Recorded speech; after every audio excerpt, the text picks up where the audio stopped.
Derek Whitfield rose before dawn, as he always did. The ranch was quiet in the morning, dew glistening across the fields while the first light touched the horizon. For Derek, those hours of stillness were sacred. He had spent 15 years building this ranch with his wife Cynthia, fencing every acre, tending cattle through blizzards, planting fruit trees that now swayed tall along the drive. Every scar on his hands told the story of sweat and sacrifice, and every inch of land felt like part of his soul. That morning, though, his peace was broken.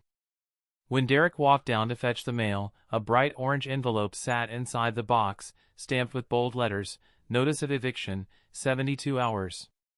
His stomach dropped. He tore it open, his calloused fingers trembling as he read the words. The Homeowners Association, an HOA board he barely interacted with, was demanding that he vacate or sell the property within 3 days. 3 days? Derek muttered under his breath. His eyes scanned the paper again. On what grounds? The letter accused him of ongoing violations, citing livestock, fencing placement, and failure to maintain community standards. He laughed bitterly. Community standards? This is a ranch, not some fancy golf course subdivision. When he brought the letter inside, Cynthia was at the kitchen counter preparing coffee. She saw the look on his face before he even spoke. "What's wrong?" she asked, concern softening her voice. Derek handed her the paper. Cynthia read quickly, her eyes narrowing as she shook her head. 72 hours? They can't do this. This is our land, Derek. You've worked too hard for anyone to take this away. But Derek knew better than to underestimate the HOA. The association was run by Marjorie Klein, a woman with a reputation for control. She didn't just enforce rules, she lived for the power those rules gave her. Derek had seen her harass neighbors for parking trucks on the street, for planting gardens without permission, even for leaving Christmas lights up too long. Most folks bowed their heads and complied, too afraid of fines and lawsuits. But Derek wasn't most folks. Still, the thought of losing everything in 3 days made his chest tighten. This ranch wasn't just property, it was his family's legacy. His grandfather had been forced off his land years ago through shady deals and discrimination. Derek had sworn that wouldn't happen to him. "I'll talk to them," Cynthia said, her hand brushing his arm. "There must be some mistake." "No mistake," Derek said quietly. "This is Marjorie. She's been looking for a reason, and now she thinks she's found one." Later that afternoon, Derek drove to the HOA office.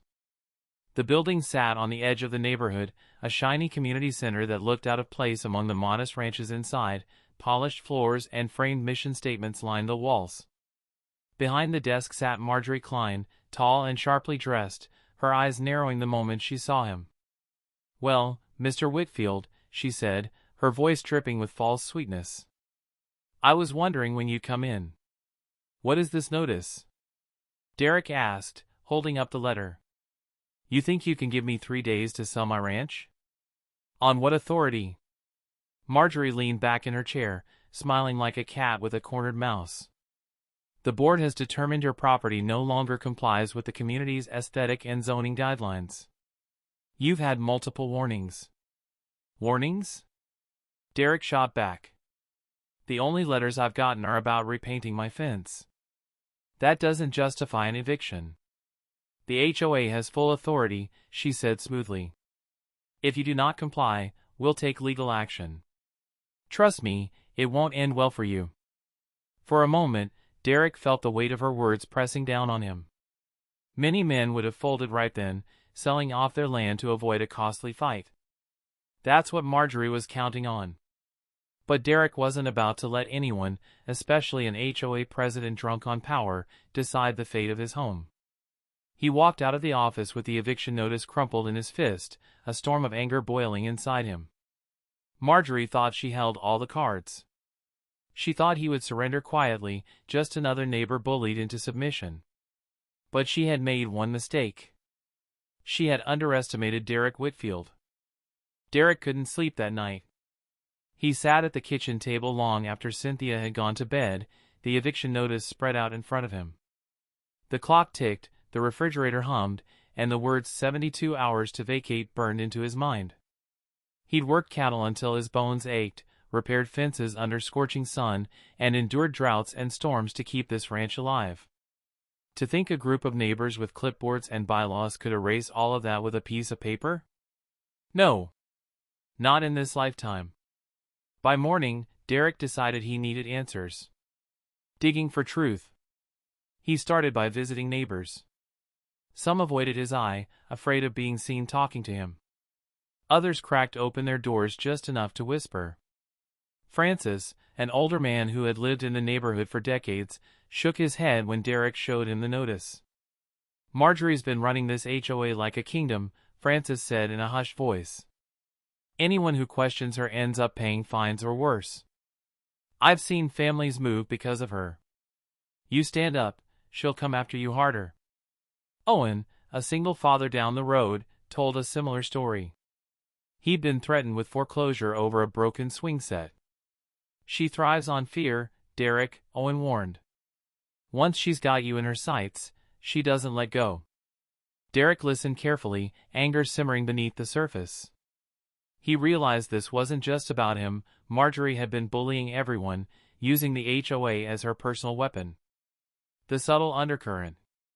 There was another layer, though. Derek could feel it in the way Marjorie looked at him during past encounters, in the way her tone always sharpened when addressing him. He was the only black rancher in the community. She never said it outright, but Derek had seen this kind of prejudice before. The violations she cited, livestock, fencing, land use, were things other ranchers had, too. Yet he was the one being targeted with an eviction notice. That realization hit harder than the threat itself. This wasn't just about rules. It was personal. Seeking help. Cynthia urged him to call a lawyer, but Derek knew attorneys were expensive, and fighting the HOA in court could take months, time he didn't have. Instead, he drove to the county records office. If Marjorie was coming after him, he needed to understand every inch of his land and every document tied to it. Hours passed as Derek pored over maps, deeds, and leases. And that's when something unusual caught his eye. The HOA's community center, the same building Marjorie lorded over, wasn't built on HOA-owned property. The land beneath it was part of a lease. And not just any lease, a lease tied to his property line. Derek flipped through the files again, his heart pounding. The lease had been signed years ago, long before Marjorie's time. And according to the papers, it had expired nearly 2 years ago. Which meant that technically, the HOA had been using his land without permission. Connecting the dots. Driving home with the documents tucked into a folder, Derek could barely contain his thoughts. If the HOA was squatting on his land, then Marjorie's threats weren't just baseless, they were a distraction. She was trying to push him out before he realized how much leverage he actually had. That night, Derek shared the discovery with Cynthia. She read the papers twice, her eyes widening. "So all this time, their precious clubhouse is sitting on your land? And the lease is expired?" "Exactly," Derek said, a determined smile breaking across his face. "They want me gone because I'm the only one who can expose this. But I'm not going anywhere." Cynthia reached across the table, gripping his hand. "Then you fight. Not just for us, for everyone they've bullied." Preparing for battle.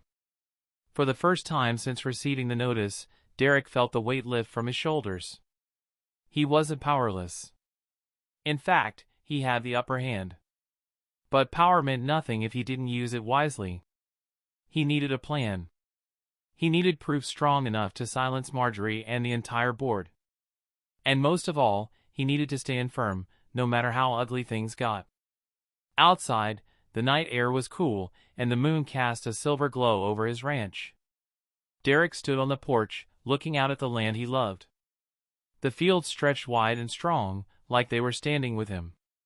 Marjorie Klein thought she could scare him into selling. She thought she could erase his legacy in 72 hours. But she was about to learn a hard lesson. When you corner a man on his own land, you'd better be ready for him to fight back. The next morning, Derek woke with a new fire in his chest. The fear that had gnawed at him since the eviction notice now hardened into focus. He had stumbled onto something in those county records, and if his hunch was right, it could change everything. After breakfast, Derek loaded up his truck and drove back to the records office. He wasn't satisfied with just one folder, he wanted the full history of the HOA's arrangement with his land. Digging into the past. Inside the office, dusty boxes lined the back shelves, each stuffed with contracts and survey maps dating back decades. The clerk, a tired-looking woman who clearly wasn't paid enough to care, raised an eyebrow when Derek asked for files on the HOA's community center. "Those records go way back," she said, shrugging. "But if you've got the patience, be my guest." Derek did. Hours passed as he flipped page after page. His fingers traced old surveyor lines drawn in pencil, faded ink signatures of past owners, and lease agreements typed on yellowing paper. Finally, he found it, a 20-year lease signed with the HOA for use of 10 acres bordering the creek. The agreement was clear. The HOA could build and maintain facilities on the land as long as they paid annual rent. But right there, on the final page, was the date that made Derek's pulse quicken. Lease expiration, 24 months ago. There were no renewals. No extensions. No signatures beyond that date. The HOA had been squatting, using his land, running events, charging membership fees, all without a legal right to do so. The weight of leverage. Derek sat back in his chair, staring at the paper in disbelief. For months, Marjorie had tried to paint him as a rule-breaker, someone unfit for the community. Meanwhile, the HOA itself had been violating the most basic law of property rights. He could evict them. The thought sent a surge of satisfaction through him, but it also came with heavy responsibility. The community center wasn't just a building, it was the HOA's crown jewel. It hosted meetings, barbecues, pool parties, and fundraisers. It was where Marjorie strutted around like a queen. Without it, her power would crumble. Seeking counsel. That evening, Derek called his old friend Marcus, a lawyer who had helped him once during a dispute over cattle rights. "Let me get this straight," Marcus said after Derek explained.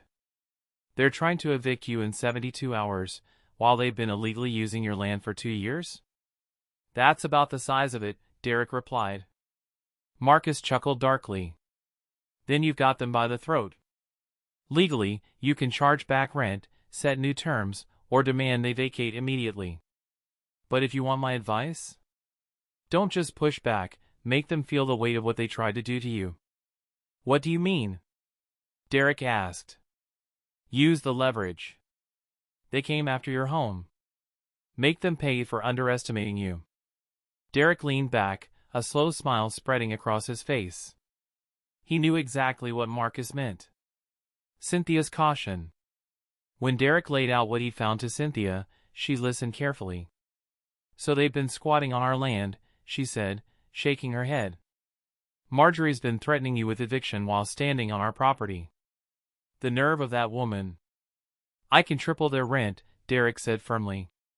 "Force them to pay back every dime they owe. If they don't like it, they can tear down their precious clubhouse and get off my land." Cynthia bit her lip. "It sounds good, but be careful, Derek. Marjorie won't take this lightly. She'll fight tooth and nail once she realizes you've got her cornered." Derek nodded. "I know. But this isn't just about me anymore. It's about every neighbor she's bullied. If I don't stand up now, she'll just keep doing it to the next person." The calm before the storm. Later that night, Derek walked the border of the property where the HOA's buildings sat. Lights glowed from the community center, and he could hear the faint echo of laughter from inside, probably another meeting, another event where Marjorie reminded everyone of her authority. But all of it, the walls, the pool, the carefully paved parking lot, stood on his soil.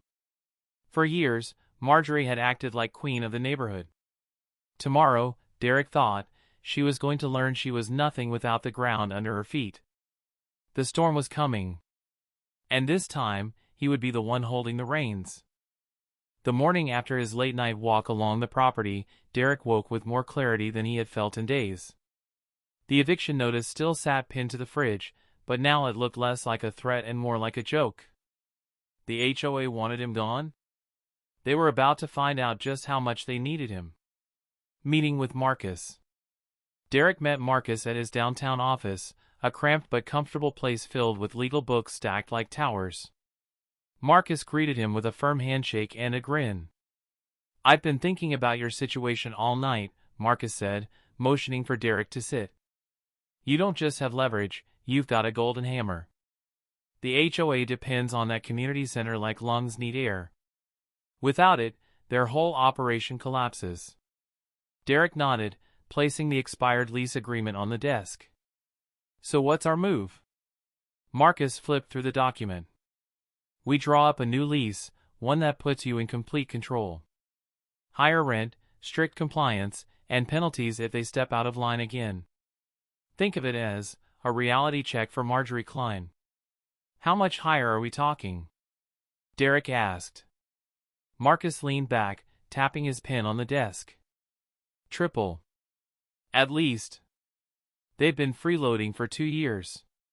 You're not just entitled to back pay, you can set the new rate however you like. And if they balk, you evict them." Derek smiled slowly. "I like the sound of that." Drafting the terms. For hours, Derek and Marcus crafted the document. The new lease wasn't just about money, it was about power. Back rent owed, 2 full years, paid immediately. New monthly rent, triple the old rate, non-negotiable. Compliance clause, any future harassment or false violations against Derek would be grounds for termination of the lease. Maintenance clause, HOA was responsible for upkeep and liability of all structures.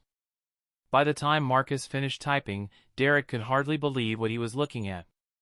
This wasn't a defense, it was a counterattack. Cynthia's reaction. That evening, Derek brought the new lease home to Cynthia. She read it carefully, her brow furrowing at the bold print. "You're really going through with this," she said softly. "I have to," Derek replied. "They tried to take our home, Cynthia. If I let them get away with it, they'll just come back stronger. This way, I hit them where it hurts, legally, financially, publicly." Cynthia set the papers down, then looked him in the eyes. "Just promise me one thing. Don't let this consume you. You're fighting for us, not revenge." Derek placed his hand over hers. "I promise. But I won't lie, I'll enjoy watching Marjorie's face when she realizes the tables have turned." The gathering storm. Word spread quickly that Derek had been visiting the county office and Marcus's law firm. Neighbors whispered when they passed, curiosity sparking behind cautious smiles. Some even stopped by the ranch to quietly wish him luck. "About time someone stood up to her," Owen told him, clapping him on the shoulder. "We're all rooting for you." The support strengthened Derek's resolve. He realized this wasn't just about his ranch anymore. It was about an entire community living under Marjorie's thumb. By fighting back, he was giving them all a voice. Setting the stage. Marcus advised Derek to unveil the lease at the next HOA meeting, in front of the entire board and as many neighbors as possible. "You want witnesses," Marcus explained. "You want everyone to see the truth. That way, Marjorie can't twist the story later." Derek agreed. He spent the next few days preparing, gathering copies of the lease, the expired contract, and even old photos showing the community center's construction on his land. Each night, as he looked out across his fields, Derek felt steadier. The fear that had haunted him since the eviction notice had vanished. In its place was purpose. Ready for war. On the night of the meeting, Derek dressed in his cleanest work shirt, boots polished enough to shine under the hall lights. Cynthia stood beside him, strong and unshakable. As he grabbed the folder of documents, she kissed his cheek. "Go show them who they're dealing with." Derek smiled. "Oh, I will." With that, they climbed into the truck and headed toward the HOA's community center, the building that sat on his land, the place Marjorie thought made her untouchable. Tonight, Derek planned to remind everyone who truly held the ground beneath their feet. The HOA's monthly meeting was usually a dull affair, budget discussions, landscaping complaints, petty arguments about mailbox paint. But that evening, the community center buzzed with an unusual energy. Word had spread about Derek's eviction notice, and even more whispers circulated that he had something explosive to reveal.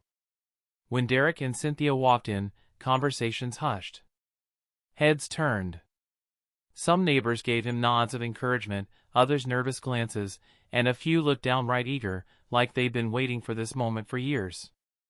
At the front of the room, Marjorie Klein stood tall behind a podium, her pearls gleaming under the fluorescent lights. She flashed Derek a thin, satisfied smile. "Well," she announced, tapping her gavel. "It looks like everyone's finally interested in community business. Let's begin." Marjorie's move. Marjorie wasted no time. She pulled a folder from her bag and held up Derek's eviction notice for all to see. "As many of you know, Mr. Whitfield has failed to comply with HOA standards," she declared, her voice ringing with authority. "His property is in violation of multiple codes. The board has issued a 72-hour notice, and failure to act will result in legal action. We must protect the integrity of our community." Gasps and murmurs rippled through the crowd. Derek remained silent, his expression calm. He let her have her moment. "Now," Marjorie continued, raising her chin proudly, "if there are no objections, we'll proceed with enforcing the order." That was when Derek stood. "Derek speaks." "I've got an objection," he said, his deep voice cutting through the room. He walked slowly to the front, a folder tucked under his arm. "But before we talk about my so-called violations, let's talk about yours." The room went still. Marjorie's smile faltered. "Mr. Whitfield, this is not your—" Derek placed his folder on the podium, directly in front of her. "According to county records, this community center, the one we're standing in right now, sits on 10 acres of my land. Land that the HOA leased 20 years ago. But that lease expired 2 years back. Meaning, as of this moment, the HOA has been trespassing. And you, Mrs. Klein, have been running your little kingdom on property you no longer have rights to." The reveal. Gasps erupted from the neighbors. Francis leaned forward in his chair, whispering, "I knew it," while Owen grinned wide. Marjorie's face flushed crimson. That's absurd. The board would have renewed the lease." Derek flipped open the folder, pulling out copies of the documents. "No renewals. No extensions. Not a single legal filing. I have every signature and every date right here. And unless you've got hidden paperwork the county clerk doesn't know about, this building is mine." He paused, letting the weight of his words settle over the room. "And I'm giving you 2 choices. Either pay all back rent owed and sign this new lease at triple the rate, or vacate the property immediately." Marjorie crumbles. The room erupted into chaos. Neighbors muttered loudly, some clapping Derek on the back as he passed copies of the lease around. Marjorie slammed her gavel. "Order! Order!" Her voice cracked. She looked around, realizing the authority she wielded for years was slipping away. "You can't do this. The HOA is protected by law." Marcus, who had quietly taken a seat in the back, finally stood. "Actually, Mrs. Klein, he can. The documents are valid. The HOA has been in violation for 2 years, and Mr. Whitfield is well within his rights to demand rent or eviction. If you'd like to challenge that, I'd be happy to meet you in court." The color drained from Marjorie's face. Neighbors speak up. One by one, neighbors began to raise their voices. "He's right, my family got fined over nothing while you've been breaking the law. You've bullied us long enough, Marjorie. Derek, we've got your back." The tide had turned. Where once there was fear of Marjorie's authority, now there was outrage against her. The end of control. Derek stood tall, his gaze fixed on Marjorie. "You tried to scare me into giving up my home. But you forgot one thing, you need me more than I'll ever need you. Starting tonight, this HOA pays its dues like everyone else. And if you don't like it," he gestured to the walls around them, You can pack up and get off my land." For the first time since Derek had known her, Marjorie Klein was speechless. The meeting hall simmered with tension. Neighbors whispered in shock, some shaking their heads, others smirking at the delicious irony of it all. For years, Marjorie Klein had ruled with an iron fist, handing out fines and threats like candy. But tonight, the script had flipped, and Derek was holding the pen. Marjorie's lips trembled as she tried to regain her composure. "You're bluffing," she hissed. "This is some trick." Derek calmly tapped the folder in front of her. "Go check with the county clerk. Go check with your own lawyer. Every page in here is legitimate." He looked around the room, his voice steady but commanding. "For 2 years, this HOA has been using my land for free. 2 years. That means you owe me back rent, plus penalties." The financial bombshell. Marcus stepped forward, his briefcase in hand. He pulled out a calculator, punching in numbers while the crowd leaned closer. "Let's do some quick math, shall we?" Marcus said, his tone almost playful. The old lease was $2,000 a month. 2 years without payment equals $48,000 in unpaid rent. Now add late fees, which the original contract allows us to demand. Let's call that an even $12,000. That's $60,000 you owe Mr. Whitfield, right here, right now. A loud gasp shot through the crowd. Even Marjorie looked stunned, her jaw slack. But Marcus wasn't finished. Now, under the new lease, your monthly rent is tripled. That's $6,000 a month, payable in advance. First month's rent plus the arrears is due within 30 days. Otherwise, he glanced at Derek. The HOA vacates the property, and you'll need a new place to host your meetings. The neighbors erupted, some laughing, others cheering, many nodding with satisfaction. Marjorie's desperation. Marjorie clutched the gavel so tightly her knuckles turned white. You can't possibly expect us to pay that. The HOA doesn't have that kind of money on hand." Derek's smile was faint but cold. "Sounds like a personal problem." Cynthia, who had been quietly standing by Derek's side, added firmly, "Funny how quick you were to threaten us with eviction over imaginary violations, but when the law's not on your side, suddenly it's unfair." The crowd murmured in agreement. Neighbors demand change. Several homeowners stood, emboldened by Derek's stand. "This is what we get for letting you run things unchecked, Marjorie," said Owen. "Derek's right.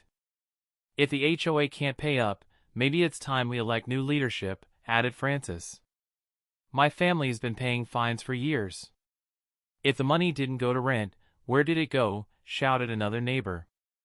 The room turned into a storm of accusations, with Marjorie caught in the center like a ship sinking beneath the waves.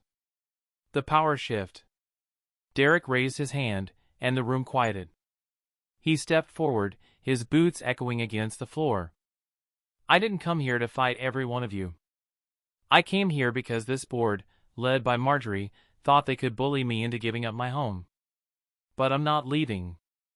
I'm not selling. This ranch is mine, and it'll stay in my family." He paused, then lifted the lease agreement high in the air. "You want to keep your community center? Then sign this lease, pay what you owe, and start treating every neighbor here with respect. If not, I'll have the sheriff padlock the doors by the end of the month." The silence that followed was heavy, but it wasn't fear, it was awe. Derek had turned the tables so thoroughly that even his harshest critics couldn't deny it. Marjorie defeated. Marjorie looked around desperately, but no one spoke up for her. Not one. Her power, once absolute, was gone in a single night. Finally, with her voice barely above a whisper, she said, "We'll review the documents." Derek leaned closer, his eyes hard. "You've got 30 days. No more." Then he turned, placed the lease back in his folder, and walked out of the hall with Cynthia by his side. The crowd parted for him like a tide, neighbors patting him on the back as he passed. For the first time since the eviction notice appeared, Derek felt not just relief, but triumph. The realization. As they stepped into the cool night air, Cynthia squeezed his hand. "You really did it." Derek exhaled, staring back at the glowing windows of the community center. "No," he said quietly. "We did it. And from now on, they'll think twice before trying to run us off our own land." Behind them, Marjorie's empire crumbled, and Derek's quiet stand had turned into a revolution for the entire neighborhood. The morning after the meeting, Derek woke to the sound of his phone buzzing nonstop. Texts, emails, even a couple of voicemails. Neighbors who had barely spoken to him before were now reaching out, some offering congratulations, others begging for advice. Cynthia sat at the kitchen table, sipping her coffee and scrolling through her phone.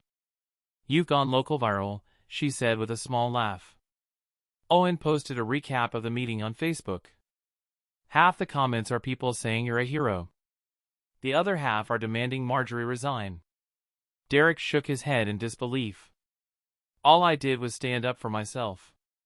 Cynthia set her mug down, smiling proudly. "Sometimes that's all it takes to change everything." Marjorie under fire. By noon, Derek heard that Marjorie had called an emergency board meeting. Rumors swirled that she was in full damage control mode, trying to spin the story into something less humiliating. But the problem was, the evidence wasn't on her side.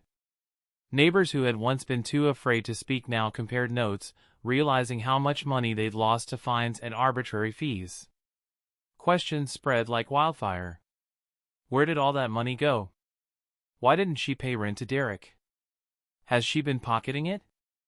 Francis, the retired teacher, came by Derek's ranch later that day. He stood at the fence, his face lit with a grin. "You should have seen her this morning. She tried to lecture us about responsibility and community values. But someone asked about the missing rent payments, and she went pale as a ghost. Couldn't answer a thing." Derek chuckled. "I'm guessing she won't last much longer." Francis winked. "I'd be surprised if she lasts the week." Support from neighbors. Over the next few days, neighbors began stopping by the ranch. Some brought pies or casseroles, old-fashioned tokens of gratitude. Others simply came to shake Derek's hand and say thank you.